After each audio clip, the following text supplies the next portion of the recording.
Welcome. Thanks for joining me for your in-depth horoscope forecast for week commencing the 3rd of August. This is for the Sun or the Ascendant. If you've yet to subscribe to my channel, I'd be honoured if you did so now. Please click or tap on the bell notification symbol. Also, if you'd like to chat with me directly, you can do so on Twitter at Horoscope Ace, or watch Elisa and I's daily astrology and spirituality video show by seeing the link below. If you've had any certainties because of the 13th Zodiac sign controversy, which has blown up yet again, please also check out my video beneath this one, which explains things in detail, clarifies the subject. There are 12 Zodiac signs in the Western tropical astrology because we work to the seasons. So that means the whole pattern of the seasons is dominated by the equinoxes and the solstice, and there is no room for a 13th Zodiac sign. It's not representative of the constellations of birth. Of course, the Earth's axis has shifted, but that sidereal astrology that follows that, Western tropical astrology doesn't. So you can continue to watch my videos with confidence. Now, this week is a very busy week indeed. Not least that we have a full moon on Monday, which kicks off proceedings and provides a backdrop for the next 2 weeks. This is in the democratic sign of Aquarius, which is all about us, the collective. On the other side of the heavens, we have the Sun, which is much more about our individual expression. It can also be about fun.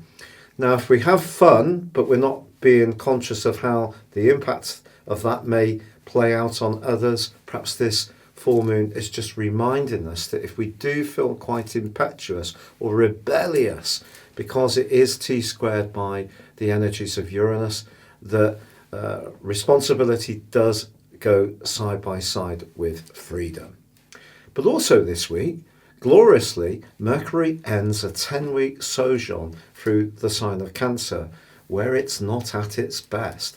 It moves midweek into Leo, which is a real warmth of and more dynamic thrust of energy, which is going to get our communication moving much quicker, much more energetically, much more enthusiastically, particularly when it comes to expressing ideas. Now, also, Venus has been in a very long 4-month transit through the sign of Gemini, which began on the 4th of April. And that comes to a close as the weekend dawns and it moves into the sign of Cancer, where it actually is very comfortable indeed. This is a very nurturing place for Venus to be, and it's a wonderful opportunity for us to appreciate our homes, our gardens, nature, or the people or situations which really soothe our senses. Now, there is, however, a very powerful right angle developing between Mars, initially Jupiter, later this week Pluto, and then later this month with Saturn. And the implications of this, essentially, is that Mars is going to be having a competition with these guys right through to the middle of October. So we do need to hang on to our celestial hats. Mars is about impulse in the sign of Aries, which it governs. It's about initiation.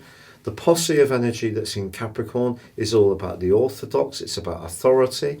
And we are going to see a continued level of pushback against what is seen as being unfair authority.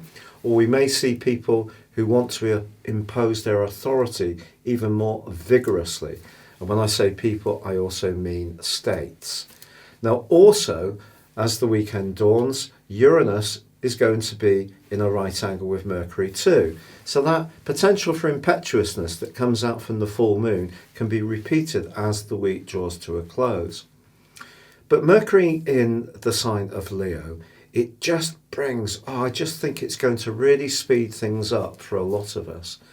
And I think it's going to help to, if you felt your thinking was sludgy, or your emotional vitality was low, you felt self-critical, all of that came because Mercury was working into the end of its phase in Cancer, but was in opposition with Saturn, which is a real mood buster, to be honest. So now we have an opportunity, even if it is clashing with Uranus as this week draws to a close, to just embrace its dynamism, to get going more, to really connect with people that we enjoy perhaps being around, messaging. If we're not necessarily able to meet up in person, at least bringing more vigour to the whole process of our thinking and our interactions with others. Your specific forecast, Scorpio, shows your two co-rulers, your traditional ruler of Mars, your modern ruler of Pluto, in conflict as this week comes to a close. But Mars is also clashing with Jupiter in the early part of this week, like it did last week. So for you, this is about marshalling your energy, which can be high, quite intense. You could have a desire to express your ideas, points of view quite quickly. But within that urgency or thrust, there could be a tendency to be a bit impetuous.